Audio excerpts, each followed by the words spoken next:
What's up, Dragon Brood? Today we are back with number 6 of 10 of our arena free budget upgrade decks, or budget upgrade to the free arena decks. I think is a more appropriate way to word that. Now today we're going to take a look at the Golgari deck that they called Growing Hunger. And this one took a little bit of work to get us where we wanted to go, but I think the final result is pretty nice and should be something people enjoy because apparently Golgari is always popular here on the channel, so this is one I've been looking forward to doing. So let's go hop right into the deck list.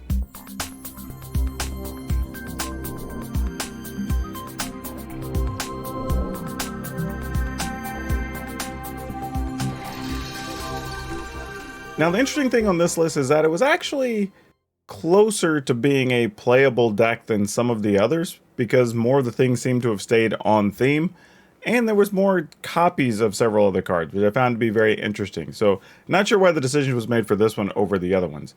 But starting at the top, we have Feign Death. I'm not a huge fan of Feign Death. I get that it puts a +1/+1 counter on a thing and lets you get something back if it dies.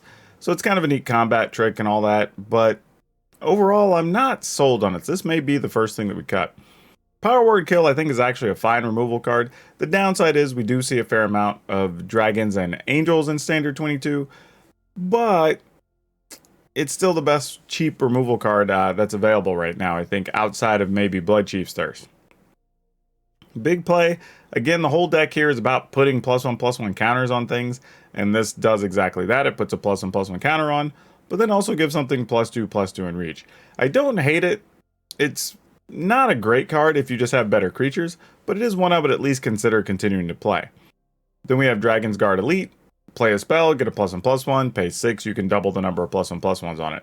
I think this is really good. I'm just not sure if we want to spend our rares on it necessarily, because again, we're trying to stay at 9 rares or less, or 9 rares or mythics or less for these upgrades. So maybe it'll depend on how many spells we end up having, because that's the only way you really get to trigger this with Magecraft. Emergent Sequence is fine. It's a way to go find land. It's an uncommon. I could see reasonably where we just go to 4 of this one. Ranger class, this is just a good card, period. Whether it's in this deck or another, I would even, this is probably where we're going to spend some number of rares because Ranger class can just be played in a lot of decks anyway. So it's not like it's going to be wasted even after you spend those wild cards. So I'm for just crafting more of this one. Moss Pit Skeleton lets you get this gets out of the graveyard back on the top of your library. You can kick it to make it bigger. It's fine. If we're doing the +1/+1 thing, it's a reasonable card to have. Hagra Constrictor, I am not nearly as big on because it's a 3-mana 2/2 effectively. It does give your creature a menace, which is kind of nice, but I think we can do more for that 3 mana. Poison the Cup, we've had this in a few decks now, so this shouldn't surprise you. Poison the Cup, totally a fine card. Nothing to write home about, but it is just a good removal, and it does scry to let you set up those next couple of draws, which can be pretty big. We do have the Oran Reef Ooze, which this is actually probably one of the more, I guess, what's the best word? Pivotal cards for the deck. Important cards, is that this lets you put a +1/+1 on something that comes into play, but this deck, a bunch of things already have +1/+1. But every time it attacks, you get to add another counter to all those creatures. And if you get this rolling, it can be very hard to stop after 2 attacks. So I really like this card. I think it's going to be hard to decide what's more important to have the rare wild card spent on it. I think it's going to be my difficult situation here. Grakmaw, this card's just fun. It's good. Whenever something else dies with counters, Grakmaw gets counters. And then whenever Grakmaw dies, it gives you a XX creature where X is equal to the number of counters it had on it. So obviously you can see how in this deck you can get both a big Grakmaw and a big counter or big creature left after the Grakmaw dies. Not opposed to any of that. It's a rare, it's a mythic, legendary something. Man, I am all over the place here. It's a legendary creature, so you don't want to have a lot of them, but some number of them is really reasonable in this deck to have. Skyclave Shadowcat, the fact that I didn't even remember this was a magic card has me saying, no, we're not playing this. It's 4 mana for a 3/3. Maybe you get some residual cards, but it's got a activated ability where you have to sacrifice something. Though the sacrifice does get you a card, but it feels very convoluted. There's a lot going on to make stuff happen here. The Jara Glade Warden, I don't think we want this either. Even in limited, this card's okay, but it is very slow. Another 4 mana 3/3. You have to pay 3, exile a creature from the yard to put 2 counters on it, so it turns into a 5/5.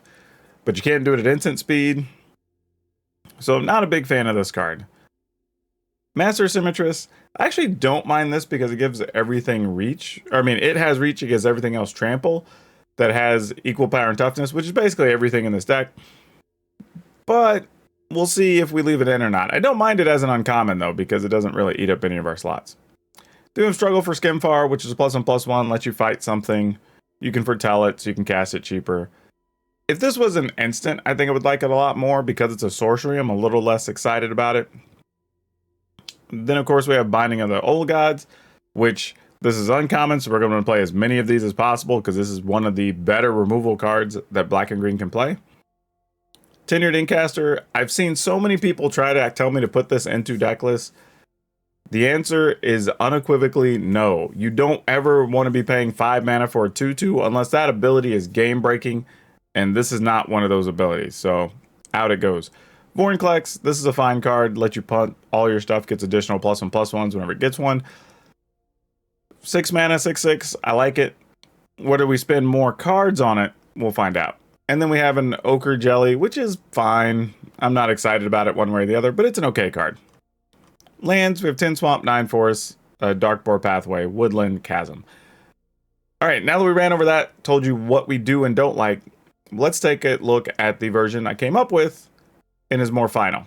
All right, this one I like because I feel like we found more commons and uncommons that really kind of help us a little bit and let us fill in this deck list with some really quality creatures, and I really like that about this deck. So, starting at the top, we went ahead and put in Snakeskin Veil. This card lets you protect a creature, give something hexproof, which is super awesome because there's a bunch of spot removal in standard and future standard, and it gives something +1/+1. Right, so we like that a lot. So this card, and it's only 1 mana, and it's a common, so it costs us basically no cards, which is great. We added a couple of Flunks, which are uncommons. Just a good removal card at instant speed, just to give us a couple more things we could do. We cut down the power word kill to just 2. I went ahead and we spent 2 rares on Dragon's Guard Elite and decided that was worth it to be able to have a creature that's threatening enough your opponent has to deal with it, and another early drop for you. We had spent 1 on the Ranger class, so that's 3 rares we used. Honestly, if you wanted to, I could see a reasonable argument to be made for taking the Dragon's Guard Elite and putting a +1/+1, or adding 1 Ranger class. Matter of fact, I'm going to do that right now. I'm going to take 1 out and I'm going to put a Ranger class in. Still using up 3 rares, and Ranger class is still fantastic. Moss-Pit Skeleton, we went ahead and went to 4 because it's an uncommon. Poison the Cup, I believe this number stayed the same, or we added 1. We did spend 2 rares on the Oran Reef Ooze because this card is that good for this deck. So that only brings us to 5 rares that we've used so far. An additional Grakmaw makes it 6. Then we kept the Master Symmetrist. We went up on Binding of the Old Gods. We added 2 Skeletal Swarmings. This were rares 7 and 8 that we added to the list. And truthfully, I think Skeletal Swarming is just a good late game card. So even if they dealt with your other stuff, they swept your board a few times, there's going to be games you win sometimes just because of Skeletal Swarming. And some decks don't have a lot of way to get rid of enchantments right now. So I'm all about it. I think this is actually really good here.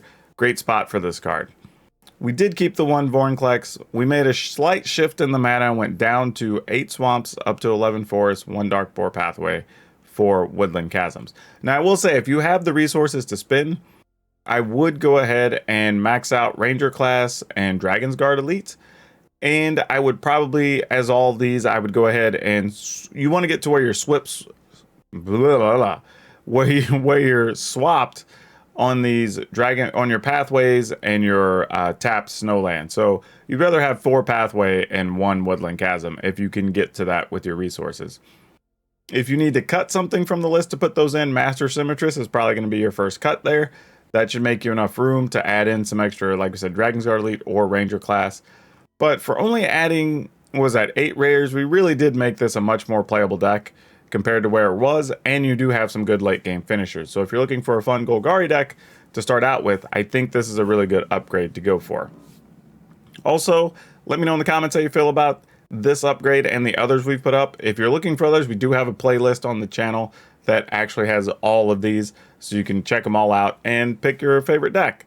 Also, don't forget to support, subscribe, like the channel, leave comments, all that good stuff. That really helps me out, especially on videos like this where we don't really get to get a lot of views because it's a lot less exciting for people. So please help me out if you want to see this type of series continue. But that's all I got for you for now. We'll see you next time.